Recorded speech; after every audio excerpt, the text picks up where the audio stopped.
In the year of 1947, the British decided to leave India, but just before they packed their bags, they had made India bleed even more by pushing it into a deadly civil war. Who would have thought at that time that just in a few decades, Indian companies would be buying and taking over the top British brands like Jaguar, Range Rover, or the famous tea brand that we know as Tetley? Who would have imagined that an Indian brand Tata would buy a steel company Coros and provide jobs to the British in their own land, but without making it a colony? Actually, I will not be very surprised if this video will shock the international community a bit. When you hear the word India, the images that come to your mind are something like this. When the media in your country talks about India, they show you clips like this. But what they are not showing you, and what they are actually hiding from you, is that India also looks like this.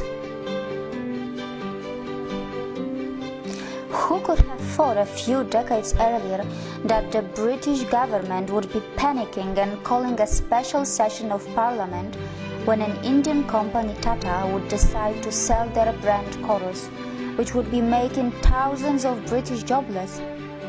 Who could have thought that in just a few decades after the independence from the British, an Indian company Tata would actually become the biggest private sector employer of the UK? It took just a few decades for the Indians to show what they were capable of, and all of this was done in a complete fair business environment, not by colonizing, looting and killing as the British did. And I am not talking about just one Indian brand. Today, there are many brands and individuals from India who are creating huge business empires on the land of the UK. But Indians are not here to take any revenge or prove a point.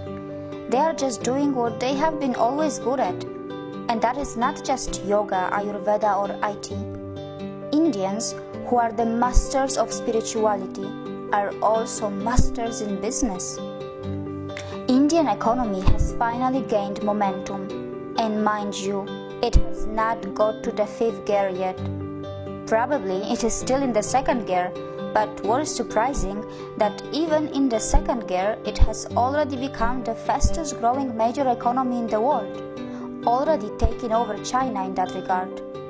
And India still has so much of unutilized potential which is lying in its reserves. Now let's talk about the major industries of India. IT sector. India is the world's largest sourcing destination for the information technology industry, accounting for approximately 67% of the 124 to 130 billion US dollars market. India ranks 3rd among global startup ecosystems with more than 4,200 startups. Science and technology. India, a country which is a nuclear power, also ranks 3rd among the most attractive investment destinations for technology transactions in the world. The Indian Space Research Organization, ISRO, has completed its mission of developing India's independent navigation system by launching Indian Regional Navigation Satellite System, which means India has its own version of what in the West we know as GPS.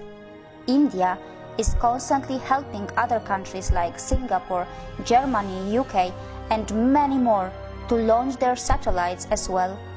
It has successfully undertaken space mission to Moon and even Mars.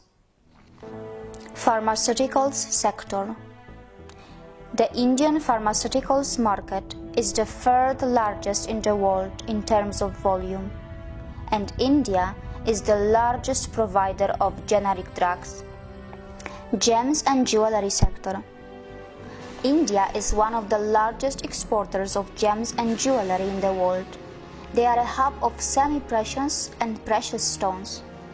How many of you actually knew that 95% of diamonds in the world are cut, polished, and processed in India?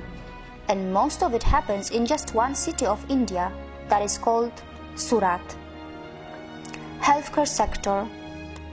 India is fast becoming a hub of medical tourism of both types of healthcare, modern medicine and natural, which includes Ayurveda and other natural treatments.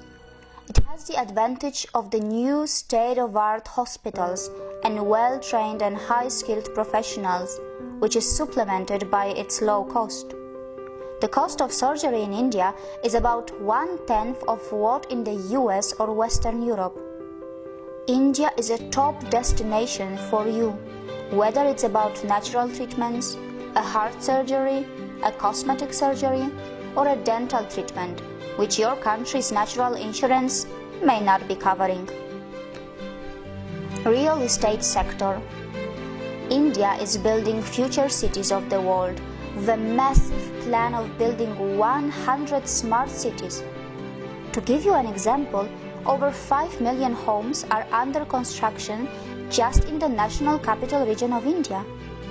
A majority of people in India still live in villages, and India is preparing itself for the biggest migration of its people from villages to the cities, at a scale which the mankind has probably never seen before. Infrastructure sector. India is growing its infrastructure at an unbelievable speed. Did you know that its capital already has around 250 kilometers of modern metro rail? And it's going to add a few hundreds more, which is going to make it the biggest in the world, close to Shanghai. Almost all its major cities are seeing the rapid development of metro, and the construction of bullet trains connecting the major cities are underway too. Not just that, India is developing infrastructure in the other parts of the world and growing its influence by making ports and developing other mega infrastructure outside India too. Automobile sector.